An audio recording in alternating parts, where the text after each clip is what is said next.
what percentage of women get it right? Because you know when you see a woman who's wearing something on point and she looks really good. I was not expecting you to say that. There are some secrets which make you look taller and slimmer. Me, no pause. And I said, okay, I will not pause. I will fight it.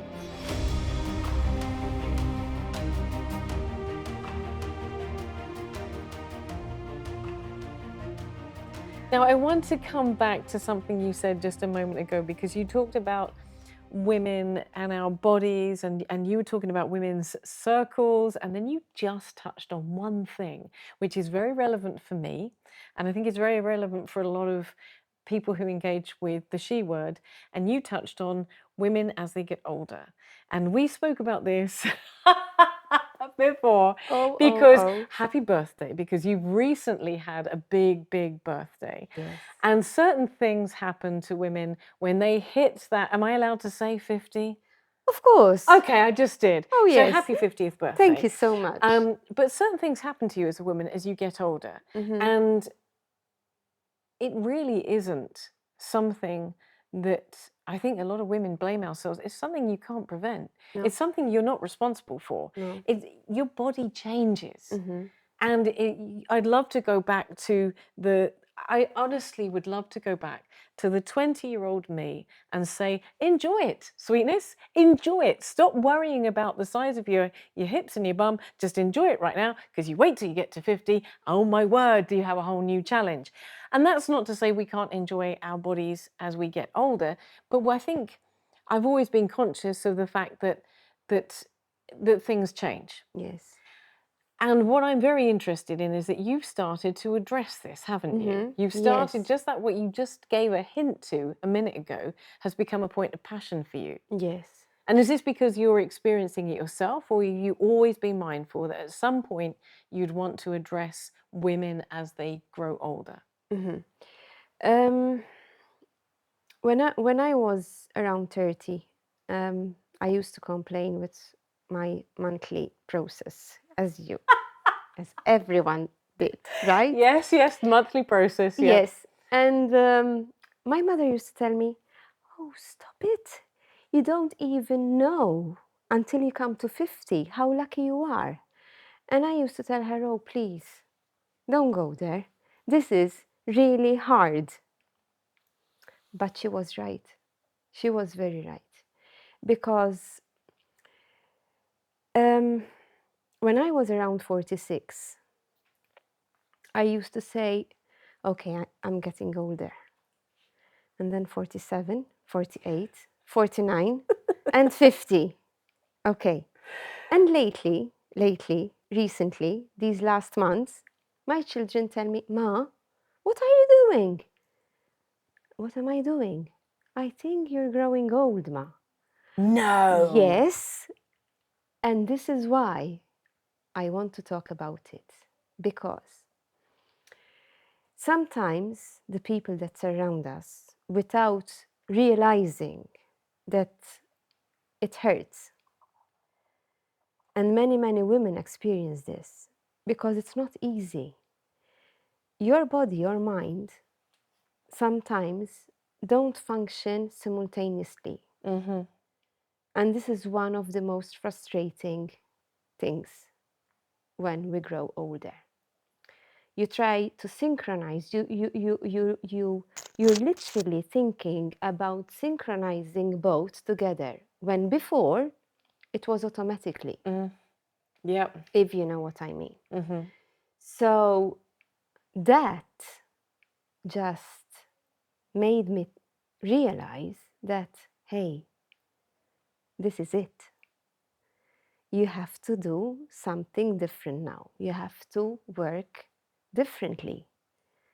Before you speak, you have to think sometimes, because it's either your body is loaded with tension of the same procedure that is going through your body, and that you have to handle it with your mind, not with your heart. Because the minute you handle it with your heart, you either cry or you start pitying yourself. And those are the two worst moments. There's nothing wrong about crying, but there is so much time you have to spend on thinking about yourself. If you don't know how to tackle it, and you have to go through the process to realize and to learn how to tackle this, you end up crying all the time, pitying yourself and feeling miserable, which is not good. And the most extraordinary thing is that every single woman on this planet, if we're lucky enough, will get to a certain age, and we're talking about an age of menopause, let's Yes. say. And when we had a show on menopause, I had Mariella Demek, Moira Delia, and also Corinne Muscat, and we all sat there and we said we felt like our bodies had betrayed us. Exactly. We felt like and for anybody who's kind of really nervous about this, of course you can deal with it, as you just said. You have to start thinking differently, but suddenly you don't recognize yourself. No. It's really hard to explain. Yes, When you wake up yes. one day and you're like, what happened to my, I don't recognize my body, and you don't know why. And that's, I assume that's what you're referring to when you talk about synchronizing your thinking back into your body, because your body's gone off in one direction or Yes. lots of directions. Yes. Even the way you have to struggle to feel healthy, it's not easy. Yeah. I mean, that is one of the main issues. That is where it starts, actually, feeling not that healthy. Yes. You know? Yes, yes, yes. And I sat down one day, one morning, I sat down and I said, listen, this is neither healthy for me, nor for my children, nor for the people around me. And I wrote menopause. I wrote the word menopause. I literally wrote it. I said, I have to tackle this.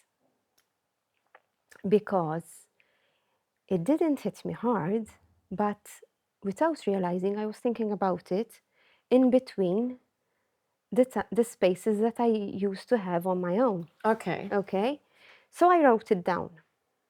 Menopause. Okay, and I split it in 3 words. Okay. Okay? This and is it really came, interesting.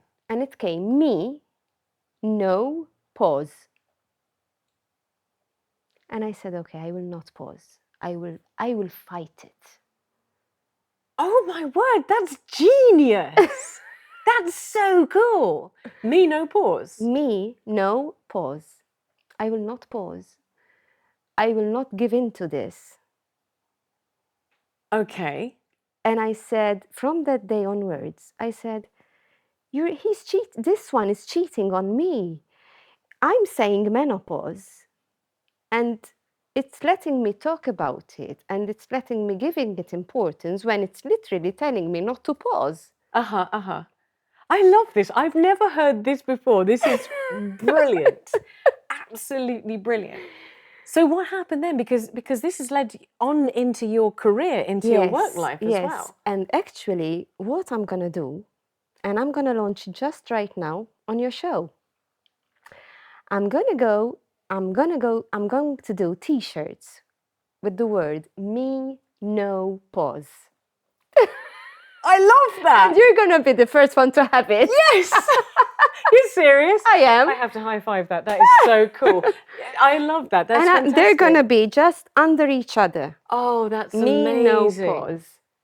That's amazing. And I love how you put that, because quite often as we get older as women, we think that there's something, we talked about this on the show, that we should feel ashamed of. And unfortunately, every single woman is going to go, if we're lucky enough to get to this age, we're going to go through this whether you like it or not. Of course. So first of all, thank you. I'm having that T-shirt. That is absolutely brilliant.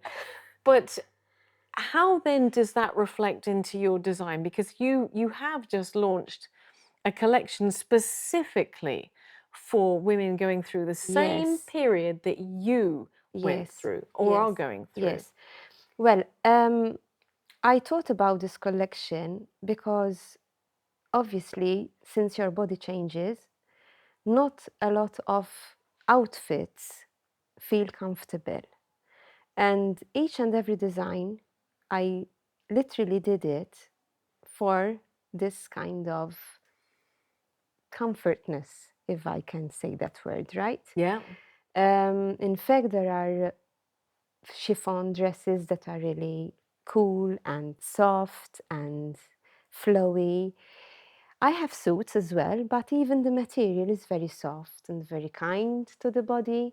So yes, I will be working on more of this collection. The first capsule collection is just out. So hopefully it's going to be on the social media as well. Oh, brilliant. Yes. And what I did as well, the fabric, I designed it myself as well. The colors are hue colors, warm colors, and I did a face of a woman.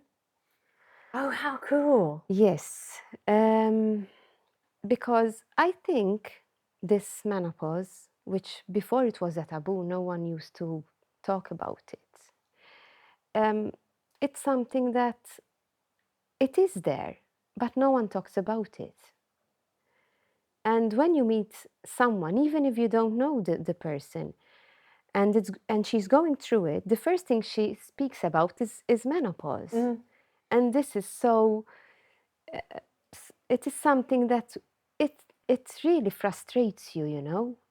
And we need to talk about it. We definitely, Without a shadow of a doubt. you And I know? think it was one of the things that we spoke about, because we've talked about it on this show, and it was, you know, I speak very freely and openly about it, largely because, as I keep saying, and I will keep saying this over and over again, if you are a woman who is lucky enough to get to her mid-40s, it's going to happen and affect you one way or another. Yes.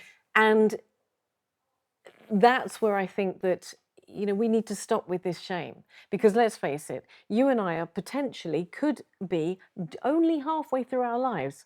Isn't that incredible? Yes. I know. Yeah. And with that in mind, there should be no shame about going through a natural No. transition that 4 billion women will hopefully one day go through and potentially will experience. So, but as you said, I mean, I love this idea of flowing fabrics. I love this idea of fabrics that are sympathetic to your shape. And I don't want to scare people by, you know, viewers or listeners by saying, you know, suddenly your body is going to change shape and you're not going to like it and you don't. There are ways of dealing with that, but you Yes. have to fall in love with your body all over again. Exactly. You have to, I think the best way to describe it is your body changes without asking you, No. and you have to then build a new relationship Yes. with how fit you can feel, with how sexy you feel, how attractive you feel. Your Exactly. skin changes. Yes. It becomes thinner, and these things are so natural. Mm-hmm. But it's really fantastic that you as a designer have said, okay, I'm going to face that. I'm going to answer that.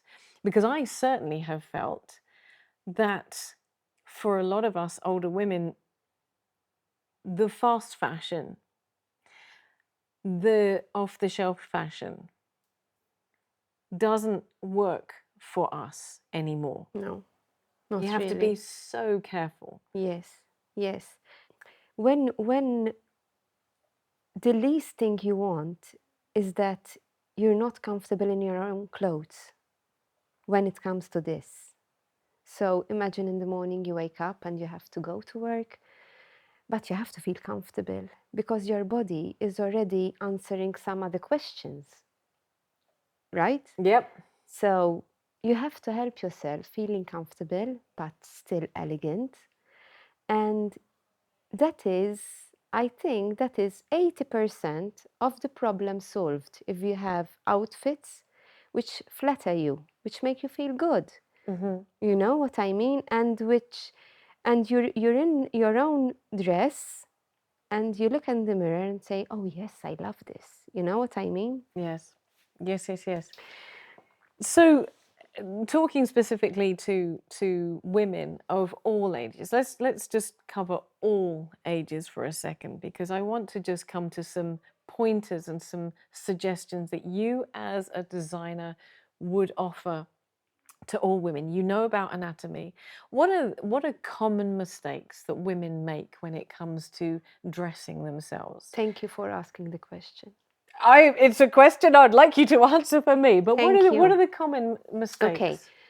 One of the major mistakes we do is that we go through pages, go through either magazine pages or Facebook photos, and you want to copy that particular dress.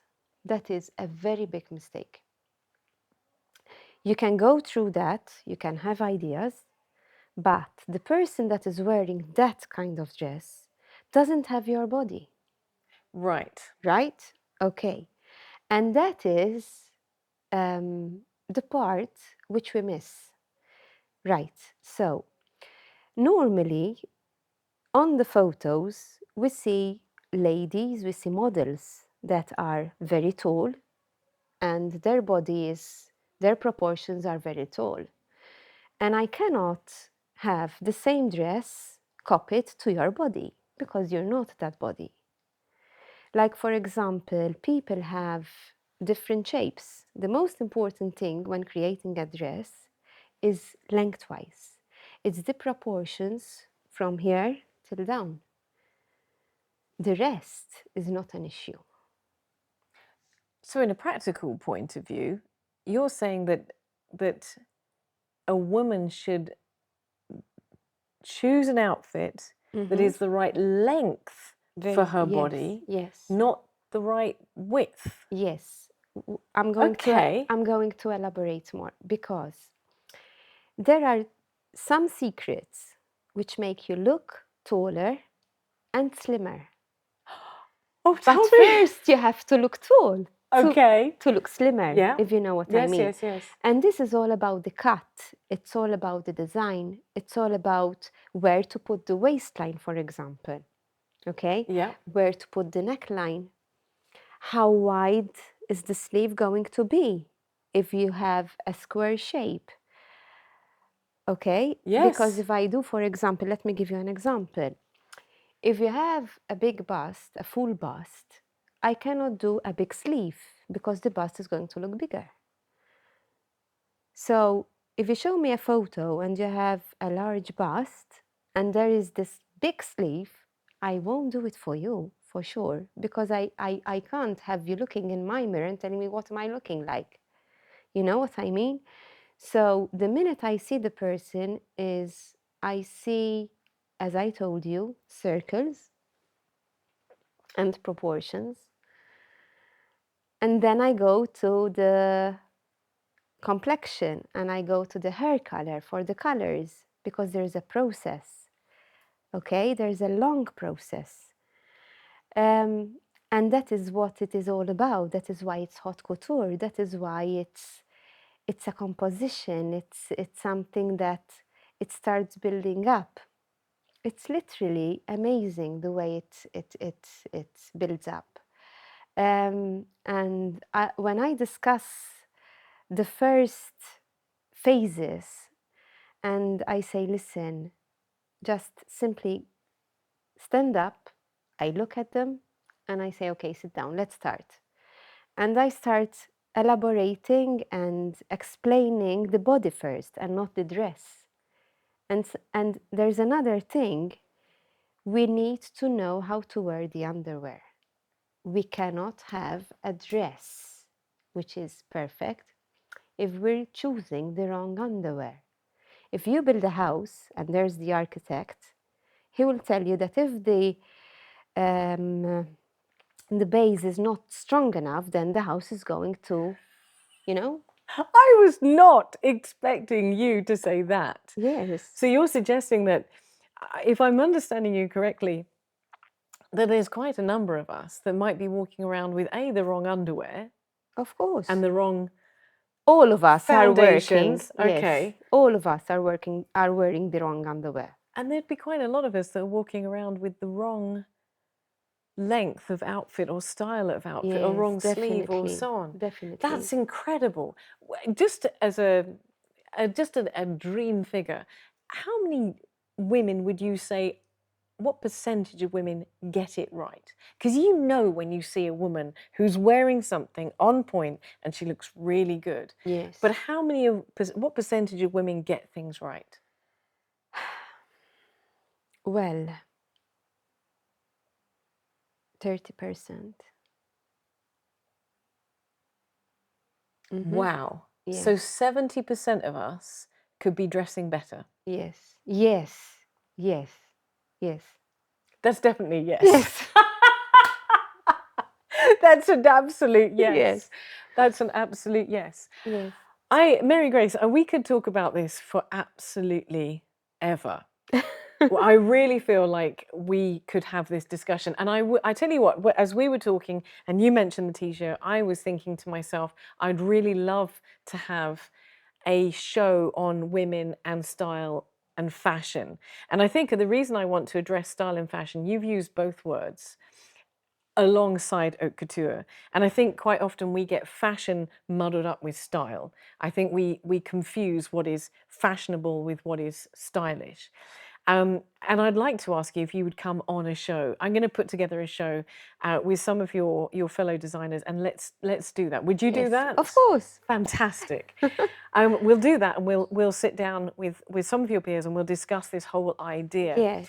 But to finish this, because this has been the most surprising and exciting interview, but to finish this discussion that we're having, what would be, apart from coming, obviously, recommending to a woman, to all women, that at some point they indulge and invest in haute couture, because that is really going to be, from what I'm understanding, is that ticket to making that moment where a woman just looks and says, I'm here. This is what I wanted. This is exactly where I should be, because someone like yourself has made that outfit specifically for them. But what would be your advice to all women, and then more specifically to women in this particular demographic, this older demographic that you are thinking about? Let's close with that. Would be your advice? It's very, very simple. Very simple. Always be themselves. That's first and foremost. We cannot look at a photo and think we are that lady behind the dress. Sometimes we tend to wear big clothes to hide our body. And Okay. that is one of the major problems I encounter. You don't need to. You just need your proportions to be right. You just need to study your body. Sometimes I get people and I tell them, listen, you are tall from under the bust till the waist, but then your thighs are short. Am I like that? I get other ladies that know their body, but still they have something else which they need to go through. You know what I mean? So, yes, you need to study your body. You need to say, listen, I think I'm wearing the wrong outfit. And I think I need to change gradually my wardrobe so I will feel better. I mean, even the colors. Many women mention black because they find themselves. No. You're fine. Don't worry. Because they hide behind the black as a color. No, why? Don't hide. Don't go to black. I mean, black is elegant. I have nothing against the color, but there are ways and means. There are so many things you can do to wear other colors. Oh, I want to wear dark colors because I don't feel comfortable in light colors. Okay, fair enough. But you have to try. One of the things which makes us live more happy is when we try and we challenge ourselves. I mean, in textures, in colors, in designs. It's part of us. It's part of the women, it's how we look. It's not just makeup. It's not just hair. It's you getting in love with what you have, with what you really own. And this is what I want to take out there. Don't look at yourself and say, I want to go jogging, but I don't have time. I want to do this, but I don't have time. Okay, fair enough. You don't have time. But at least love yourself, love the way you look, and learn the way you are. Mary Grace, what a legacy. It has been an absolute inspiration to meet you, and you are so empowering. And this is what this show has all been about, and I'm absolutely delighted to have met you. Please do come back for that show that we're going to do Yes, on style and fashion. I will. And we'll explore this more. But for now, for this interview special for the She Word, thank you so And much. thank you for inviting me. It was exciting. I was a bit nervous in the beginning, but that's me. I told you you'd be fine. But you made me feel at home, and I thank you. Thank you very much.